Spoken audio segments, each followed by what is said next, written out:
CSK டிஷர்ட்டை மாத்திரனோ இல்லையோ ஒய்யால உள்ள இருந்துக்கிட்டே எப்பவுமே அப்படிதான் பண்றாரு சூரியவன்சி சூரியவன்சி மாதிரி.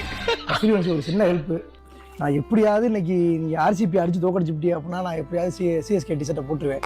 நான் அது மாறி இடத்துல அழிஞ்சுக்கிட்டு இருக்கேன். நம்மளால ஒண்ணுமே பண்ண முடியல சூரியவன்சி. நீங்க பேட்டும் கையுமா இருக்கிறத பார்த்தா இன்னைக்கு அடி பொழப்பே நினைக்கிறேன். போடு அந்த அந்த ஒரு அக்ரெசிவ் தான் சூரியவன்சி உங்கள்ட்ட எனக்கு. பாருல கையில கரெக்டா பேட்லாம் கொடுத்து அவன் சொல்லும்போது கரெக்டா அடிச்சதெல்லாம் கரெக்டா செட் ஆச்சு பாரு. நம்ம ராஜிப்ரேம் தான் சூப்பரா ஆக்ட் பண்ணான்னு பார்த்தா அந்த சின்ன பையனுக்கு ஆக்டிங்னு சொல்லி கொடுக்கல. சும்மா அடிக்கும். ஆனா அது கூட பர்ஃபெக்டா அந்த சீனுக்கு செட் ஆயிருக்கு பாரு.